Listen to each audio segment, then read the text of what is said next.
I'd like to talk to you today about what an impact nutritional excellence can make for you and people around the world. We can win the war against disease. We can have healthier nations. Right now, we are spreading American fast food companies and processed foods are spreading all over the world. And people are becoming more overweight, more obese, having more heart attacks, more diabetes, more strokes, and even more cancer.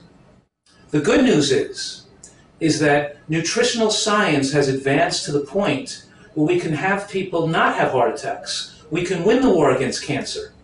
We can stop people from having strokes. And as they become more elderly, they don't have to become demented in their later years. And have healthy populations with low medical costs, with a dramatically more successful and happier population without the fear of these diseases. And what we've learned, the secrets that we've learned to protect ourselves, have to do with nutrients. And there are two types of nutrients. There are macronutrients, and the macronutrients contain calories, and those are called fat, carbohydrate, and protein. And if you eat too many macronutrients, too much fat, too much carbohydrate, and too much protein, we can become overweight, and we can promote aging and promote heart attacks and strokes. Now, food also contains micronutrients, and micronutrients do not contain calories. They're things like vitamins and minerals and phytochemicals. About 80 years ago, in 1930, scientists first discovered 14 vitamins and about 20 different minerals, and everybody said, wow, this is great. We could help people live longer and help people be much healthier. And what happened between 1935 and 2005 is that heart attack rates went up all over the world, stroke rates went up, and cancer rates went up every single year for 70 years straight.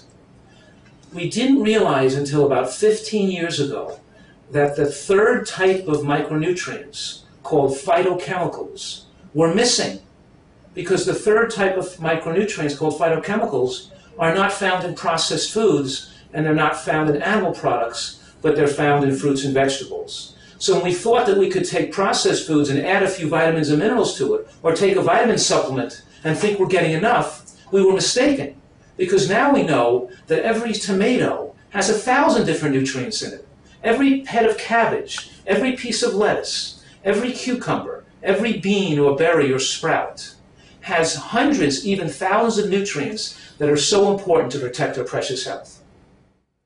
So if we sum up what we've learned in the last 15 years in the field of nutritional science, we've realized that we have to eat a diet that's very high in nutrients, very high in micronutrients, including not just the ones we discovered 70 years ago, but all the new nutrients that we're discovering, all the new findings, that full symphony of nutrients we're finding that exists in natural fruits and vegetables, beans, nuts, and seeds. So the first thing I'm saying here, I'm making the point that as a nation, countries all over the world have made tremendous mistakes as far as protecting the health of their population. The mistake we made is we thought that we could eat anything. We could eat white flour, we could eat bread, we could eat pasta, we could eat sugar, we could drink soda all day. It doesn't have to be high in micronutrients, and then we could just take a vitamin pill and be okay. And we found out it doesn't work. We actually have to eat real food, with a climate to grow healthy foods, and farmers that grow fresh fruits and vegetables, and a homeland that has availability of peppers and tomatoes and cabbage and lettuce and sesame seeds. You have the availability to eat superfoods, and these superfoods could protect us against chronic, degenerative, and dangerous diseases, preventing medical tragedies. So you have to really eat these foods. So let's talk about this for a minute. Because we're saying here is that we have to eat a diet high in nutrients and lower in calories. So the first thing I'm saying to you is that animal products like chicken and meat and fish and eggs should not be the major portion of a diet. A healthy diet has to be plant-based. Most of what we eat has to get these phytochemicals from natural plant foods.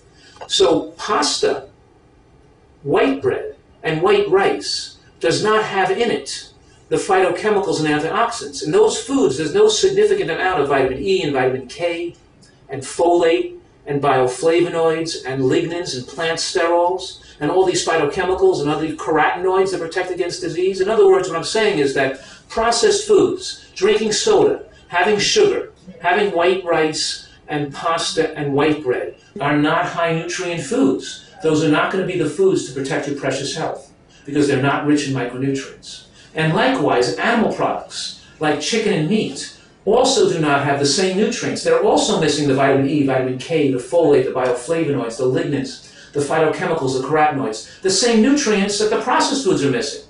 Worldwide, we're seeing populations get most of their calories from processed foods and animal products, and they're not eating fruits and vegetables. Then what are they missing? Of course, they're missing those antioxidants and the phytochemicals that are present in plant foods.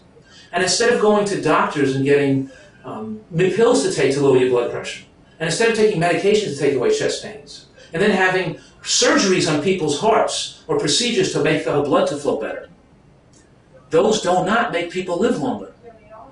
The most powerful intervention, the most powerful medicine is what you can do in your own home, in your own kitchens, in your own gardens, and what you can do with your own life to protect your precious health.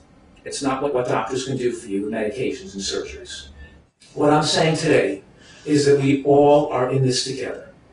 If we all eat a diet, which we call it a plant-based high-nutrient diet, we look to eat more of the foods that are highest in nutrients. And the foods that are highest in nutrients, including these micronutrients I'm talking about, are green vegetables. Green vegetables win the awards because they have more nutrients per calorie than any other food.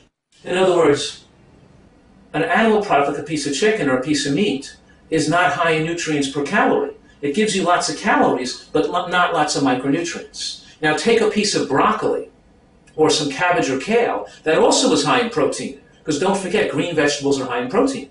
That's how come gorillas, hippopotamus, rhinoceros, elephant, and giraffes get so big, because they eat green vegetables, they eat a lot of protein. And green vegetables are high in protein.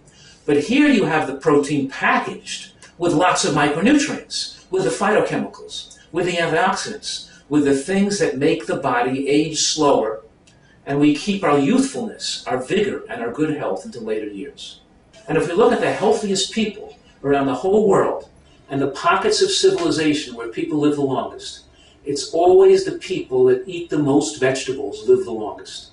And let's touch on certain types of foods we want to include in our diet for optimal health. Number one is beans. Beans like kidney beans, navy beans, lentils, split peas. Beans have something in them called resistant starch. And resistant starch doesn't raise the glucose level. It's broken down by bacteria in the colon.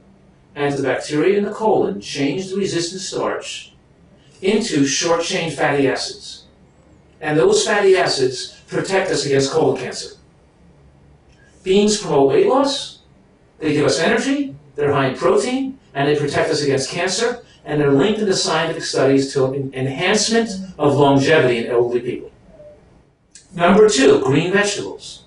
To be on a healthy diet, we have to eat some raw vegetables and some cooked vegetables. We have to eat green vegetables. Lettuce, salad, cucumbers, cabbage, the broccoli family, all those green vegetables have specific compounds that have been shown to protect against breast cancer, prostate cancer, colon cancer, and of course heart attacks and strokes. They're longevity-producing foods.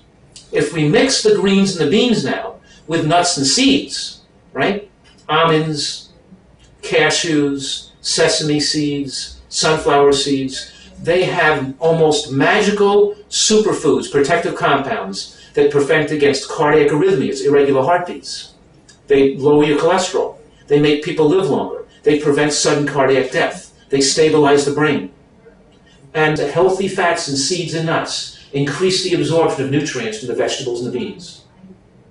They also make the protein very complete. So it's not about just eating less fat. It's eating about more of the whole food healthy fats from nuts and seeds. Now, nuts and seeds contain a special compound called plant sterols. And these sterols have been shown to lower cholesterol levels and protect against heart attacks. But they also have a dramatic effect to protect against cancer as well. So what I do is we take some sesame seeds, and maybe we'll mix it with an orange, and make a dressing or a dip to put on the salad, right?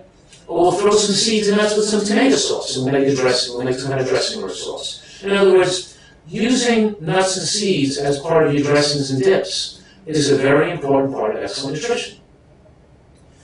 Last, fresh fruit like oranges and berries and kiwis also contains various compounds, phenols and anthocyanins, special compounds that protect against various cancers and are important for good health. And lastly, of course, whole grains like sorghum, wild rice, brown rice, whole grain rices, whole oats, whole barley. Think whole grains, not processed white flour, not white rice and white flour, but using more whole grains. So we know now that the more vegetables and fruits and beans and nuts and seeds eaten, the longer people live and the lower the risk of heart attacks and strokes and cancers. Now, in addition to preventing these chronic diseases later on in life, it also can help people have better function in school, more attention, more alertness, more protection against diseases like influenza, like the flu. When we have the right kind of nutrients in our body, we're not going to get sick as often. So we have to appeal to our governors and our government, our educators and our teachers and our farmers. We have to all work together as a team to bring healthy food into the schools, to bring healthy plant foods into our homes. We're not talking about adding a little bit of fruits and vegetables to your present diet. We're talking about making fruits and vegetables the major portion of your diet. And then we'll have a healthy nation, and then we'll have a healthy population to live a long life free of medical tragedies. To conclude, we have a unique opportunity in human history. This is a blessing.